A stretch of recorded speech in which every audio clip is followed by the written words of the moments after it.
Si estás considerando jubilarte a los 62 años, es crucial comprender cómo esto afectará tus beneficios del seguro social en diferentes etapas de tu vida. Por eso es que en esta edición especial de Últimas Noticias de hoy, te traemos una guía sobre lo que puedes esperar recibir en diferentes edades, como ser los 62 años, los 66, 67 y 70 años, los cuales normalmente son los años clave de jubilación.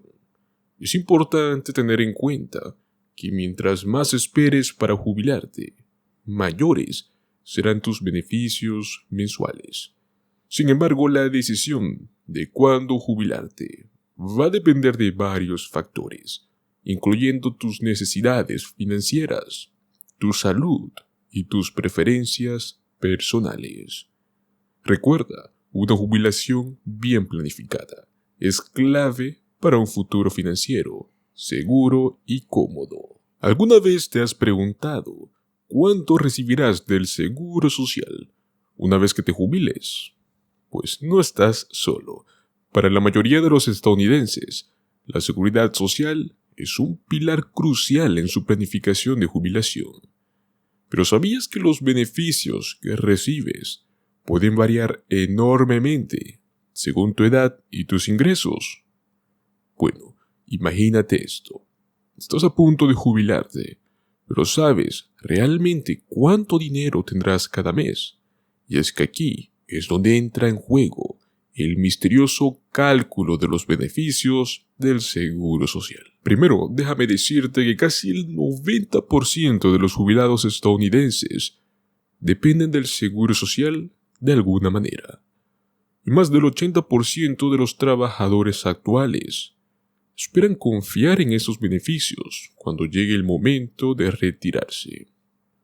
Pero ¿cómo se calcula exactamente cuánto es lo que vas a recibir? Pues bueno, aquí está el truco. Los beneficios del seguro social dependen no solo de tus ingresos, sino también de la edad de cuando reclamas estos beneficios. Es un proceso que pocos entienden completamente, pero que puede marcar una diferencia en tu calidad de vida durante la jubilación. Primero, tus ingresos se ajustan para tener en cuenta la inflación durante tu carrera laboral. Luego de esto se promedian tus mejores 35 años de ingresos para calcular tu beneficio mensual. Pero aquí está la parte jugosa.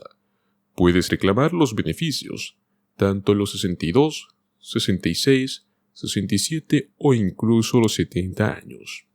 Entonces, ¿cómo saber cuál es la mejor opción para ti? Bueno, si quieres un adelanto, te diré que retrasar tu reclamo puede marcar una gran diferencia. ¿Te imaginas recibir miles de dólares más al año solo por esperar un poco más? Pues parece increíble, ¿verdad? Vamos a desglosarlo. Digamos que tenías ingresos medios durante tu carrera. Si te jubilas a los 62 años, podrías recibir alrededor de unos $1,567 al mes. Pero espera. Hay más.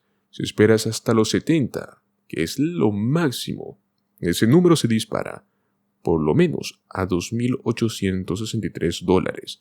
Esto si es que tienes un ingreso medio. Estamos hablando de más de $34,000 adicionales al año.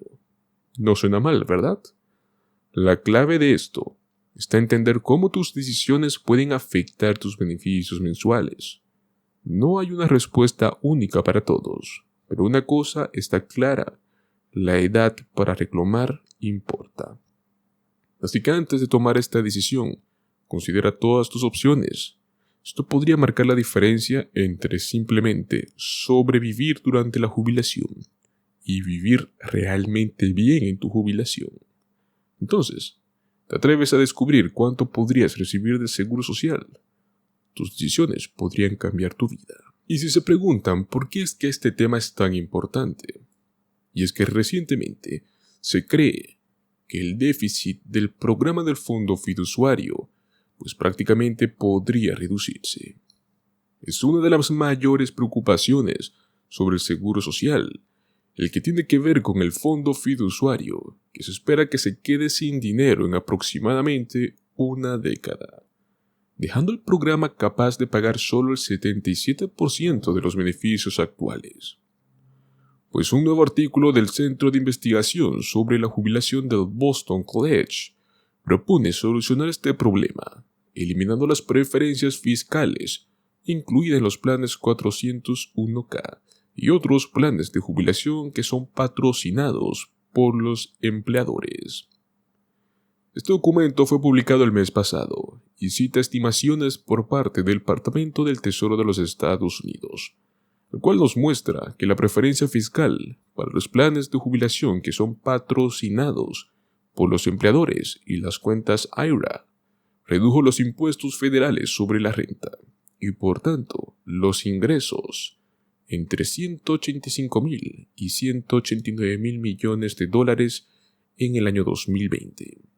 Aún así, la evidencia sugiere que las preferencias fiscales federales contribuyen poco a aumentar el ahorro para la jubilación.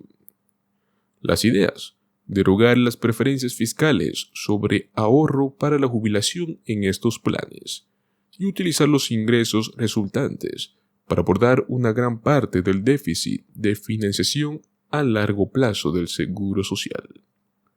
En última instancia, reducir los gastos fiscales para los planes de jubilación podría ser una forma eficaz de ayudar a abordar otras demandas apremiantes sobre el presupuesto federal, como lo son el déficit de financiación del Seguro Social.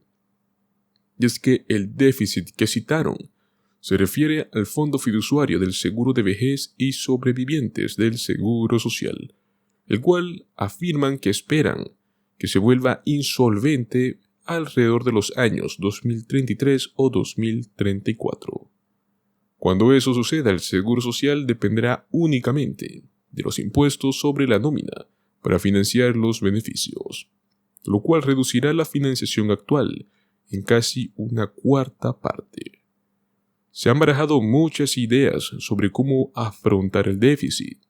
La mayoría se centra en alguna combinación de aumento de los impuestos sobre la nómina del Seguro Social, recorte de beneficios y aumento de la plena edad de jubilación. La propuesta por parte de Biggs y Munell cubren un nuevo terreno al considerar los planes de jubilación patrocinados por los empleadores, con el fin de reforzar las finanzas del Seguro Social. Las preferencias fiscales actuales benefician principalmente a las personas con mayores ingresos, y el gasto fiscal no ha logrado sus objetivos políticos más amplios, que son aumentar el ahorro nacional o ampliar la cobertura de los planes. Por lo tanto, hay argumentos muy sólidos para reducir estas exenciones fiscales. Obviamente no todos están de acuerdo, pues muchos especialistas afirman que ha rechazado partes de frentes para esta nueva propuesta.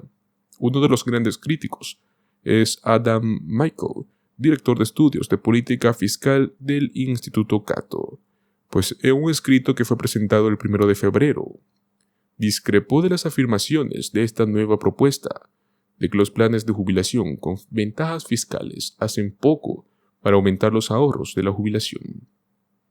La evidencia abrumadora es que las cuentas con ventajas impositivas aumentan significativamente el ahorro privado. Con el tiempo, incluso pequeños aumentan en el ahorro privado y pueden contribuir a un mayor stock de capital, una oferta laboral adicional y una economía más grande.